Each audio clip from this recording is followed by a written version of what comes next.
Many machines to work on, but the one I wanted to show you all was this right here. I thought it was pretty darn cool. Yes, it's a Toro TIMEMASTER. And it's pretty badass. It has two blades, nice wide cutting deck. It's got a Briggs and Stratton engine.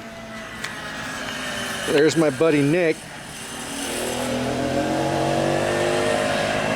Anyways, yeah, 8.75 horsepower. Oh, wait a sec.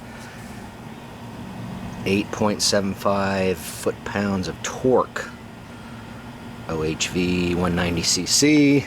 And we're also talking dual force twin blade system, 30-inch cutting width. I just call it the beast.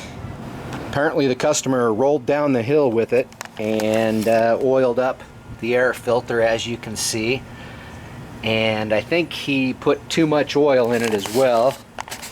When he got it level again, he figured it was low on oil, but as you can see, he put too much in. So that may be another reason why that the air filter is all oiled up.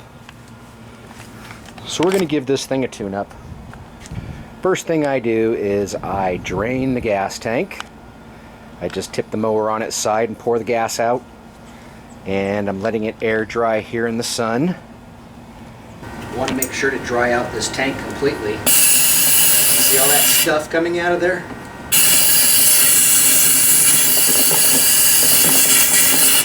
It's all sediment that's built up over time in the tank. I want to get that out of there. And you can see I've already taken off the float bowl, and it's nice and clean in there, which is good. And to get to the float bowl, and your float bowl is right underneath there, easy enough to get to. There's your float. I've already taken it off, and as you can see, it's nice and clean on the inside. There was quite a bit of sediment in there. You'll want to make sure and unplug that hole there in your main jet. Whenever you're cleaning out your carburetor on a Briggs engine, if this is the style float bowl bolt you have, you want to make sure to clean the holes out. There's one down the middle there and a couple on each side, as you can see. So make sure to poke some wire down in there and clear that hole out. And when I took this one off, we were missing the gasket. Sometimes the gasket stays on the bolt, sometimes it stays on the bowl, but we didn't have one. So someone had been messing with this carburetor already. And I have a new air filter on order. This one's all oiled up, no good. We'll go ahead and replace the spark plug on it. Alright, we're going to have to get under this thing here. So,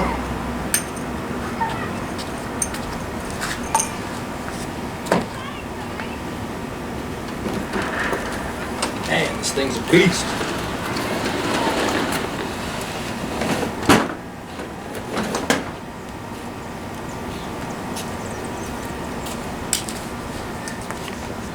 This is the best way to tip up most lawn mowers. If you have to get to the blade, tip up the front like this.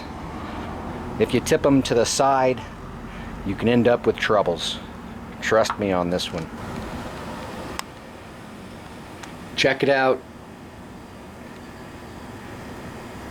It's a lot of compacted grass up in there. Probably 5 pounds worth. We'll make sure to clean that out. Put down a towel here to catch all the grass.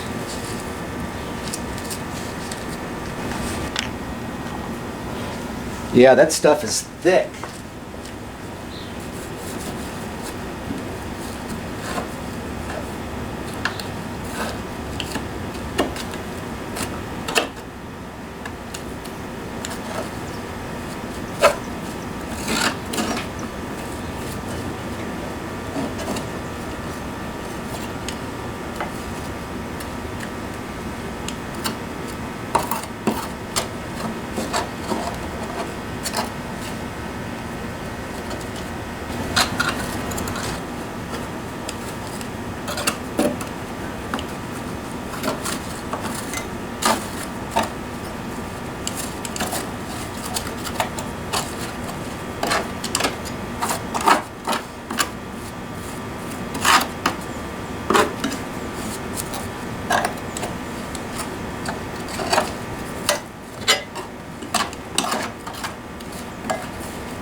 Yep, look at all that grass.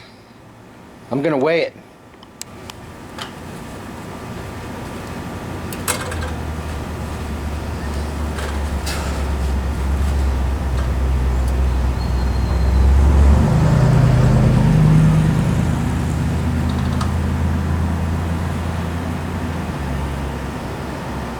Pound and a half. Yes, that looks like about 3 or 4 pounds of grass that were in there. That's a lot of grass, boys. Now I'm going to wad this up and throw it over the fence into the neighbor's yard.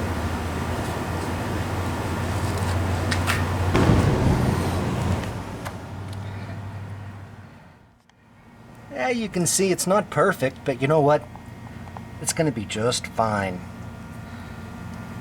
Much better than it was. That'll prevent a lot of rust from happening under this deck. Time to take off these blades. For this, I will use my magic weapon.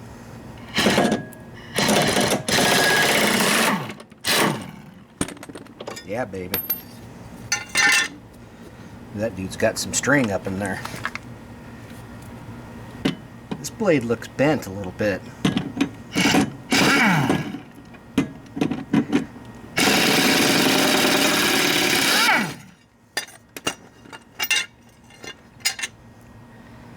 So these blades have a washer right here. I'm assuming that comes off. There we go. So I just want to put these blades like this and compare them to see if either one is bent. You can see they line up pretty good there.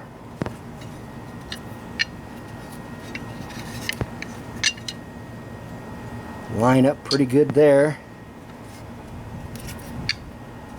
The line all along the back there, nice and smooth for the most part. Maybe a little bit bent, but I think they'll work. They're straight enough for me. Let's sharpen these babies. Okay, so I sharpened and balanced blades. Time to put them back on. I'm going to put a little bit of anti-seize on these bolts here. The blade bolts. That prevents them from rusting up in there.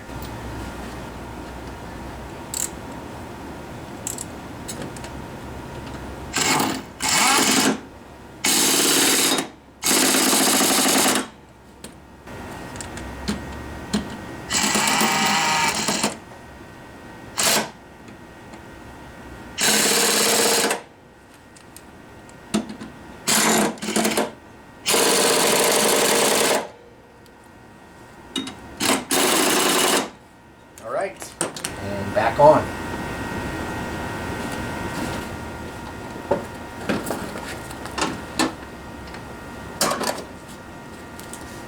So I replaced the fuel filter on it here, put the carburetor back together, gassed it up, and it fired right up, but it smoked a lot. One thing I noticed while it was smoking, that's normal because of the amount of oil that was in it. It's because it was overfilled with oil. It evacuated all that extra oil out through the muffler, so that's why it was smoking so much. But I did notice that the muffler mount bolts are loose, so I will tighten those up before I run it some more. If you run it for too long with only one bolt tightened, you'll snap that bolt off and then really be in a world of hurt. It's also missing the lock washer on there, so I'm going to go out to the junkyard and find one.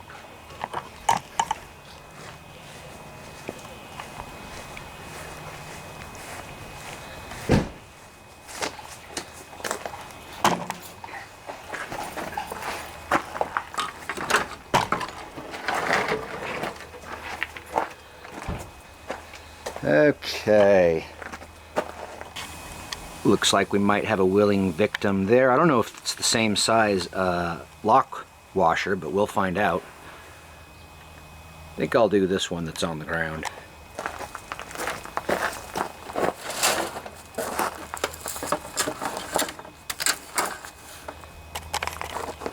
Check out what happened to this. Check out what happened to this bad boy. Yikes! That's what happens when you forget to check your oil.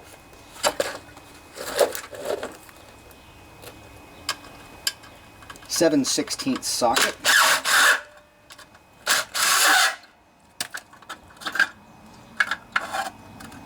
Looks the same size to me.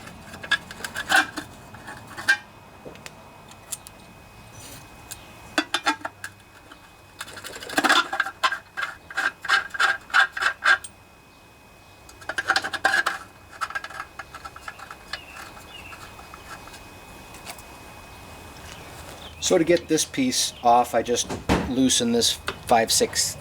I just loosened the little bolt here and kind of bent it out of the way. So it's bigger size bolts. So this is a 1/2" socket. Looks like the right one.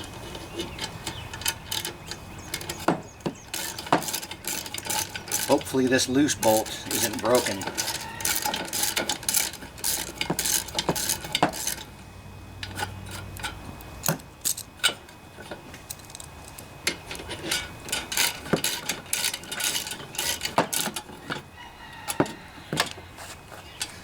So be careful because you have your automatic choke.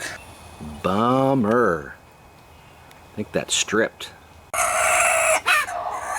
Yeah, so the threads are stripped in there. I'm going to have to put a heli-coil in there, and I'll show you guys how to do that. Good job, Briggs. The lock washer fits. That other engine was probably 20 years older than this. So here's a heli-coil, and that's what the muffler bolt will end up screwing into. And you can see it's a common size. Luckily, this is the only heli-coil I carry. I think it's a 1/4 20 size. It's real common. It's usually the size that strips out. I'm not sure, but I think these heli-coils might be kind of adjustable when it comes to thread size. I mean, you can use a few different size threads. Once you start screwing it in, you can see how the spring collapses and kind of adjusts to whatever thread pitch you have. So I think you can use this size, which is a 1/4 20, with several different thread pitches as long as you can get it to start inside the heli-coil. Okay, so what you have to do is I'm going to have to drill the correct size hole, or I should say I'm going to have to drill out the stripped hole to the correct size, and then you tap the hole with the tap they give you, and then with this tool, it's just a rod, you thread this on, and then you can screw it into place, and then you just simply thread this in, and then you can take this out and this stays in the hole. So this is a basic heli-coil kit.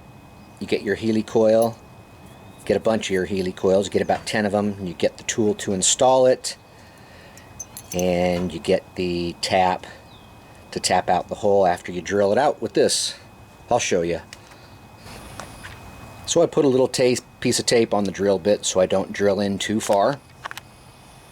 And one of the most important things at this point is to just drill in straight and not too far.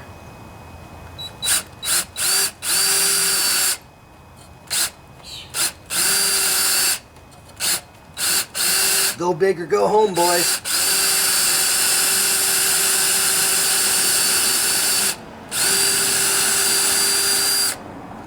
Okay, hopefully that's good. Always makes me nervous drilling into the head. I think that's about right. So I had an old man tell me once that the best cutting lube for aluminum, for cutting aluminum or threading aluminum, is actually rubbing alcohol. And I didn't believe it until I tried it, and it actually works. So I'm going to put a little bit of rubbing alcohol on there, and we're going to go after it. Wish me luck, boys.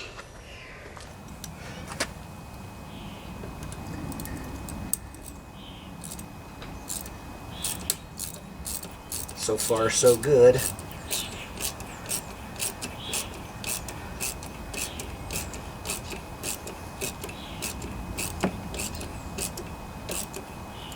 I'm going to go ahead and back it out and clean up the threads a little bit and then do it again.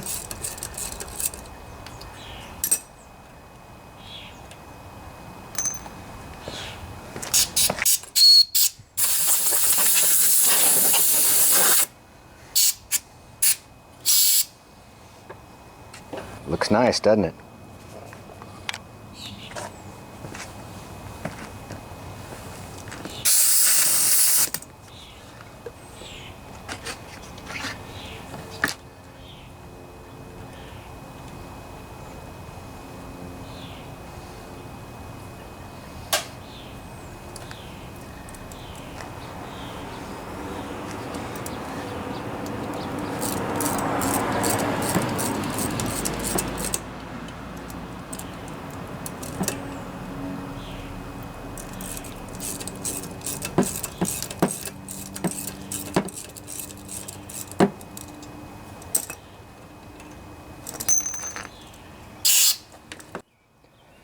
We'll go ahead and thread this on here.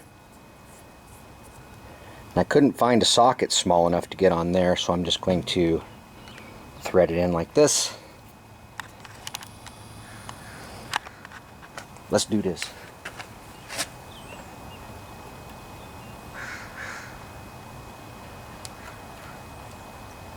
Careful.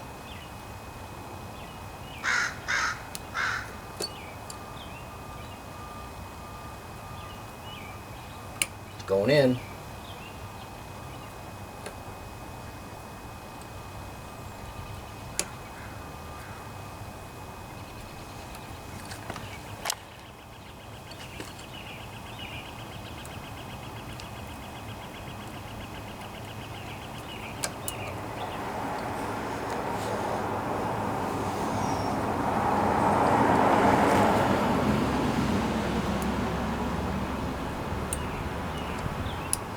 Now if it binds up, don't keep twisting because you can break it.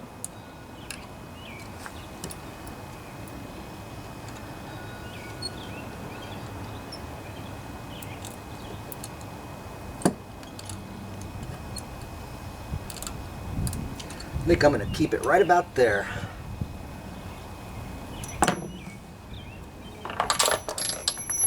Can you see that? How that looks now? Yeah, that's what you want. Time to put this stuff back together.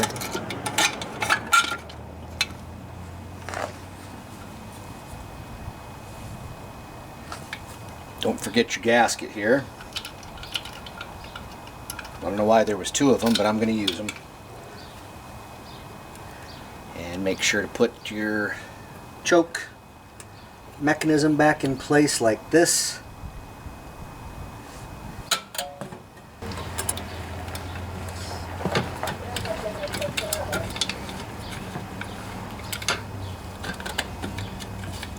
All right, I think we're going to be all good again.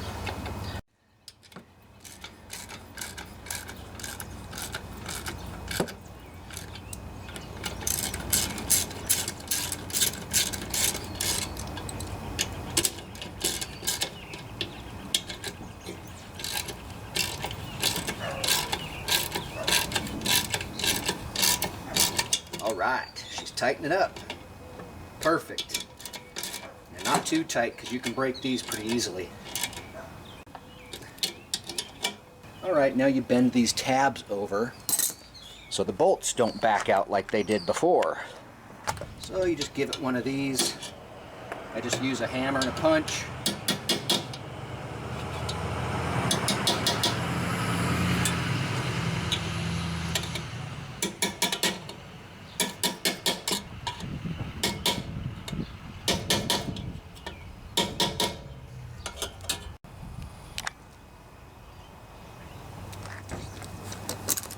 Yep, that repair was not for the faint of heart, folks.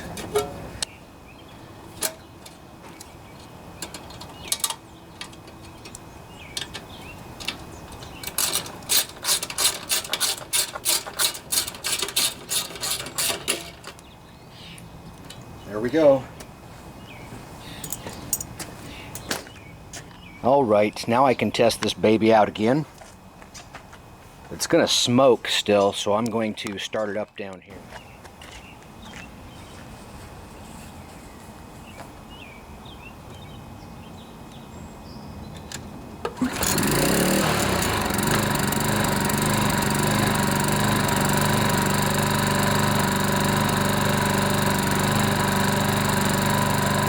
This engine is set up to idle like this when you start it, and as soon as you engage the blades, it revs up.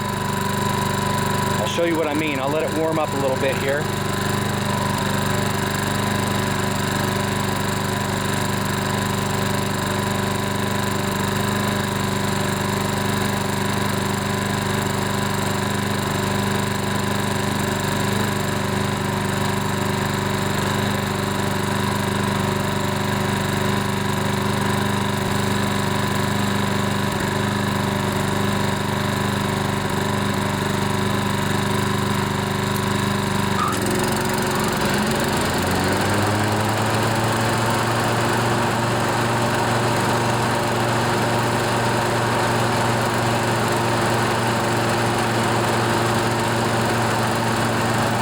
Machine ready to rip.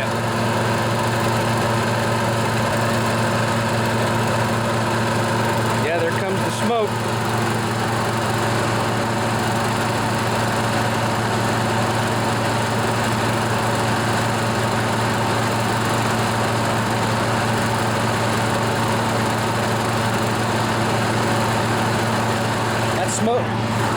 That smoke should burn off after a couple of minutes. It's from all the extra oil that was in there, and the fact that the air filter was oiled up and the muffler was oiled up.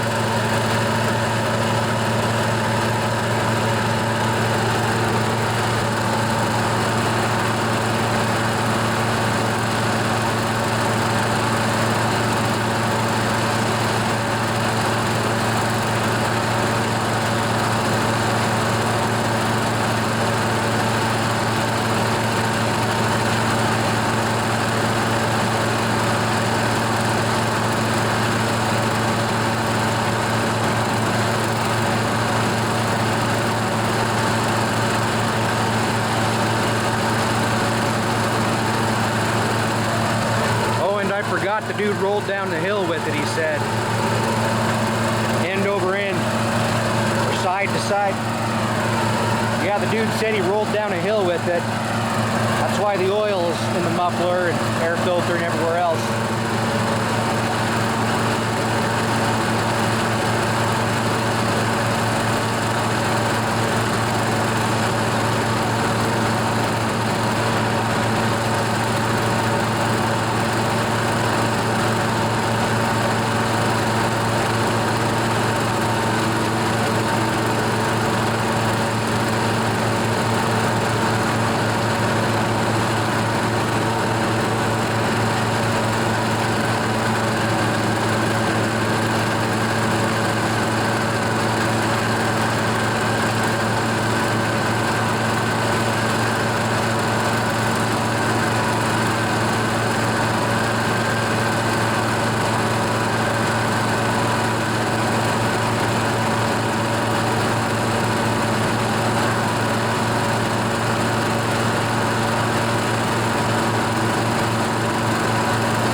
fixed.